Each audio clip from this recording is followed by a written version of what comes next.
And joining me now is James Lacy, the author of Taxifornia and a Trump supporter, and Democratic strategist Matthew Lippman. Gentlemen, thanks to you both for being here. So as you saw there in Jeff Zelony's piece, Trump and Clinton having starkly, contrasting reactions to the massacre in Orlando. I want to start with you, Matt. Trump again justifying banning Muslims trying to enter the United States. But, a lot of critics saying that this plays into ISIS's hands. This is ISIS's propaganda message. The West is at war with Islam, and we're hearing that message on the campaign trail as well. A couple of things. First, I just have to say John's doing some great reporting down in Orlando for you guys. Second of all, in terms of good start. Should we stop now? One thing to agree on. In terms of Donald Trump speaking today, he had a chance to really elevate himself in the last couple of days, and he hasn't. And I think the Republican Party was hoping that as the campaign went along, Trump would moderate the way he speaks and moderate his views a little bit.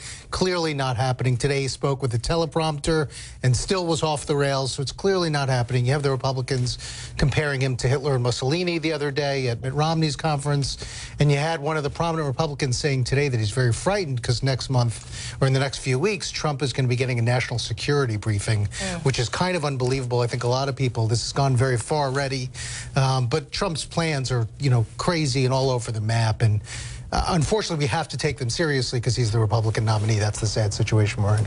James, I want to ask you about, we saw that in the piece done by Jeff Zelony, where on Fox News, Trump was essentially accusing President Obama of sympathizing with radicalized Muslims. He was saying that there's something going on. There's a reason why President Obama won't use the words radical Islamic terrorism. What does Trump think is going on with President Obama and extremists? Well, Trump has had a positive impact on this election in a number of ways. One of the most important ways he has is in getting Hillary Clinton to recognize and use the words radical Islamic terrorism. She'd never used them before. And this is a great transition for Hillary Clinton. On one of your competing networks last December, Hillary Clinton wouldn't answer the question to George Stephanopoulos about whether or not America was at war with ISIS. I'm asking about President Obama, though. I'm answering your question by saying that this administration is like an ostrich with its head in the ground about the threat of Islamic terrorism domestically and the threat of Islamic terrorism coming through immigration.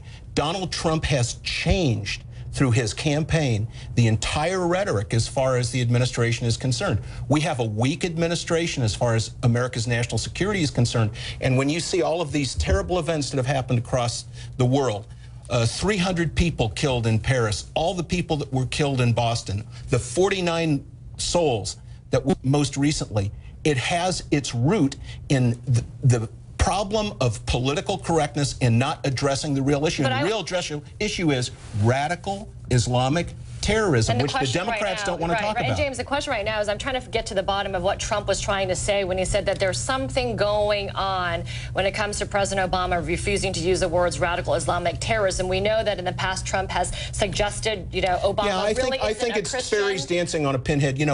We ought to put substance above form. I think that it's inappropriate to, be concerned about whether or not Trump is saying I was born in Afghanistan or whatever.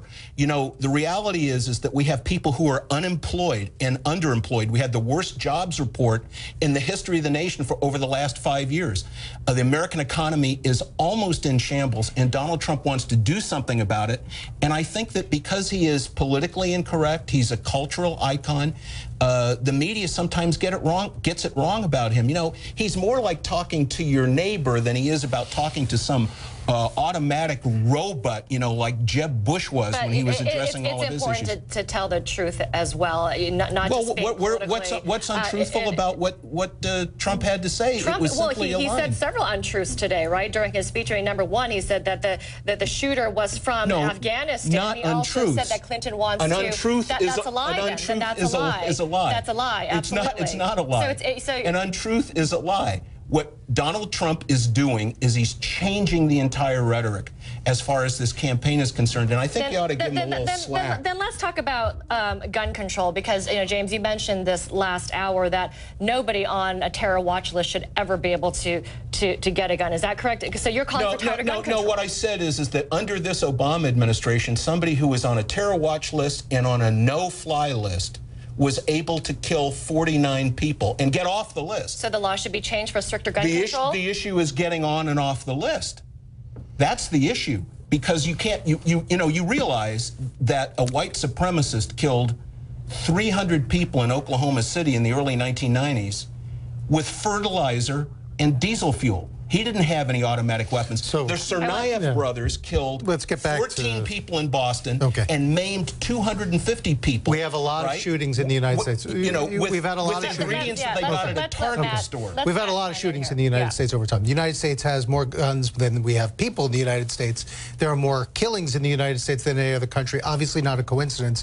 If you're a hateful person in the United States, if you're a hateful person, radical Islamic terrorism, not gun control. Usually when somebody goes on a rant like this, they yell "Baba Booey" at the end and run out of the studio screaming. So I'm just glad you're still sitting here. In the United States, we have a big problem with gun control. Most Americans favor doing something with assault weapons. We haven't been able to do it as a country. It's a really tragic situation. We have shootings constantly. You go to Colorado, Virginia Tech, Newtown, and who's the president? For 7 years, and who had a Democratic Congress for 2 years? I'm not sure what that has to. I'm not sure what it has to do with it. Is that we have incompetent leadership. We're not giving the support to the police departments that we should. You're saying. Well, a lot of this is about access to guns. People in this country can get guns way too easily. This person went into a store and bought a weapon, the AR-15, that's been used in a lot of these mass killings. These types of weapons weren't used in the past, and now they've been used over and over again. It's really a tragic situation. Let me just go back on Trump's language. Obviously, it's having a big effect in this country, in the political system. It's really, Hillary's running, I think, a very smart campaign. We see today in California that Donald Trump, in the poll today, is down 30 points in California. He's got 31% support.